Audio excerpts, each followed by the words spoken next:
नमस्कार साथियों, आज हम एनसीईआरटी कक्षा 6 विज्ञान के पाठ चुंबकों द्वारा मनोरंजन को रिया तथा मैग्नेटो के संवाद द्वारा जानेंगे। बच्चों, आपने देखा होगा कि कुछ चीजें अपने आप लोहे से चिपक जाती हैं। ये थोड़ा रहस्यमय लगता है ना? पर ये जादू नहीं, चुंबक का कमाल है। जैसे कोई सुपर हीरो अपनी तरफ दुश्मनों को खींचता है, ठीक वैसे ही चुंबक यानी मैग्नेट लोहे की वस्तुओं को अपनी ओर खींचती है। आज हम जिज्ञासु रिया और चुंबक प्रेमी मैग्नेटो द्वारा चुंबकों के बारे में जानेंगे। हेलो दोस्तों, मैं हूँ रिया और आप मिलिए मेरे प्यारे दोस्त चुंबक के मास्टर मजेदार मैग्नेटो से। हेलो रिया, मैं हूँ मैग्नेटो और मैं आज तुम्हें चुंबक की दुनिया में ले जाने आया हूँ। तो चलो टाइम ट्रैवल करते हैं, चलते हैं पुराने ग्रीस के मैग्नेशिया। वाह, चलो दोस्तों। रिया, हजारों साल पहले ग्रीस में मैग्नेशिया नाम की जगह पर एक चरवाहे ने देखा कि उसकी लोहे की छड़ी एक खास पत्थर से चिपक रही थी। उस पत्थर को मैग्नेटाइट कहा गया। वही चुंबक का पहला रूप था। तो क्या मैग्नेटो, यह पत्थर चुंबक था? हाँ रिया, बिल्कुल सही। वहां तो पूरी चट्टान ही चुंबक थी।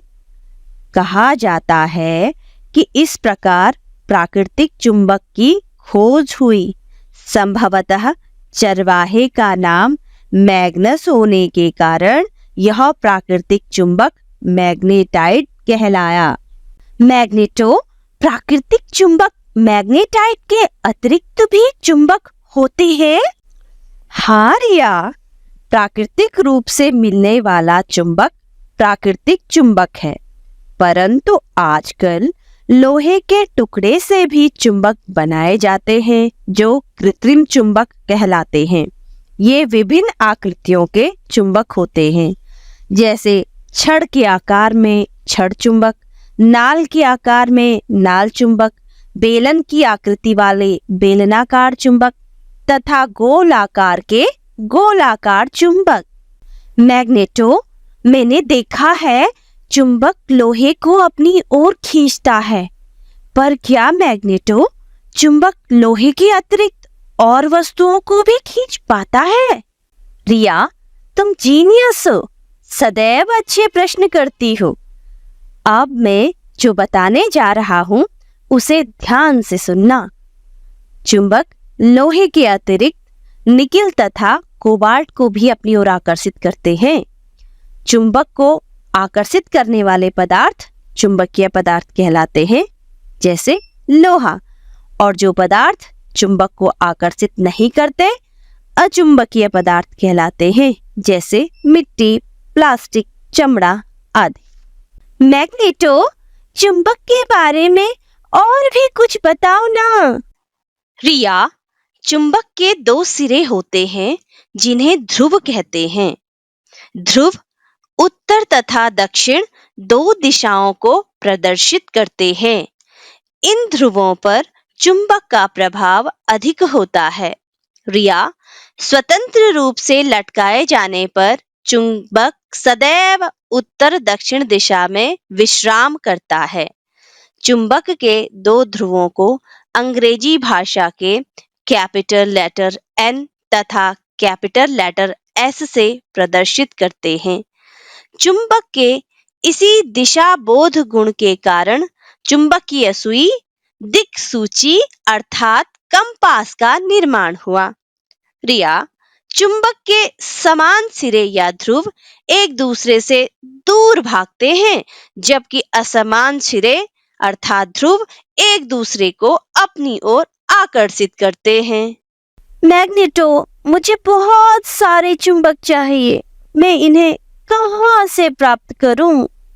रिया, तुम स्वयं का मैग्नेट बना सकती हो, जो बहुत सरल है। लोहे के एक छोटे टुकड़े पर चुंबक की छड़ रगड़ने से स्वयं चुंबक बनाया जा सकता है, अर्थात लोहे के टुकड़े को 40-50 बार चुंबक से रगड़ने पर कृत्रिम चुंबक बनाया जा सकता है। मैग्नेटो, ये चुंबक हमारी जिंदगी में क्या काम आता है? रिया, चुंबक बहुत काम की चीज है। घड़ियों की सुइयों, इलेक्ट्रॉनिक खिलौनों, TV, radio, microphone, phone, speaker, इसके बिना कुछ नहीं चल सकते। कचरे से लोहा छांटने, दिशाओं का ज्ञान प्राप्त करने, ऑटोमेटिक दरवाजा बंद करने के साथ साथ चिकित्सकीय उपकरणों में जैसे MRI मशीन में शक्तिशाली चुंबकों का उपयोग किया जाता है। ओह मैग्नेटो, आज से पहले तक मैं बस यही जानती थी कि चुंबक लोहे को अपनी ओर खींचता है, पर आज पता चला यह तो सुपर हीरो भी है जो बहुत सारे काम करता है।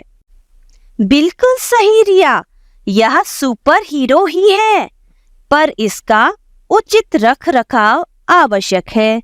उचित रख रखाव न होने पर ये समय के साथ क्षीण हो जाते हैं। उचित रख रखाव हेतु छड़ चुंबक में असमान ध्रुवों को पास पास रखना चाहिए। 2 चुंबकों को लकड़ी के टुकड़े से पृथक करके सिरों पर नर्म लोहे के टुकड़े लगाने चाहिए। चुंबकों को TV, CD, music system, computer, laptop तथा फोन से दूर रखना चाहिए। Thank you my dear Magneto, आज तुमने मुझे चुंबक की ताकत समझाई और विज्ञान के इस बेमिसाल करिश्मे का ज्ञान दिया, इसलिए तुम्हें पुनः हार्दिक धन्यवाद मैग्नेटो।